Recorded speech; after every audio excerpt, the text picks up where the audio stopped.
Let's bring in Kayla Tausche this morning with the latest. So what happens now, Kayla?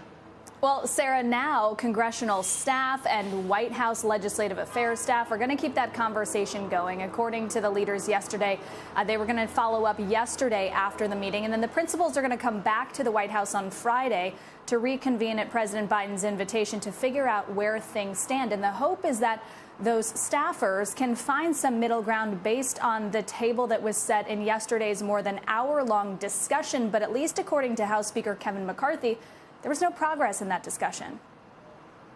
Everybody in this meeting reiterated the positions they were at. I didn't see any new movement.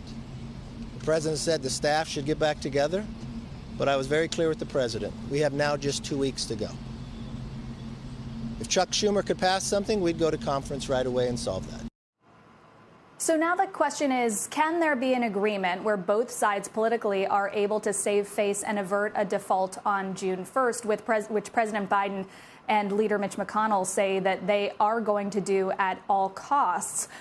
Can President Biden get a deal where the debt limit is raised for any length of time while a spending negotiations happens in parallel?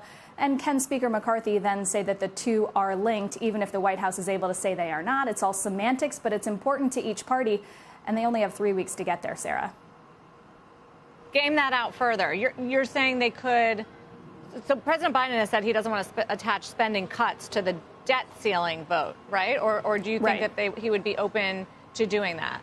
Well, they've now said that they're open to negotiating spending. Secretary Yellen said that earlier this week. President Biden said it last night. He said he's even open to redirecting some of that unspent COVID money, which is sort of the first glimmer that we've seen from the White House specifying exactly which bucket they may be willing to negotiate. It's important to note that that bucket is only anywhere from $20 to $80 billion, and Republicans are talking about something in the order of close to $5 trillion in deficit reduction. So it's apples and oranges, but it's a start here. So what else can they discuss? What other spending deal can be reached? Can they agree to cap government spending at a certain level over the next 1-2 fiscal years? I mean, that's certainly what Republicans want here. It's just a question of how much and how long.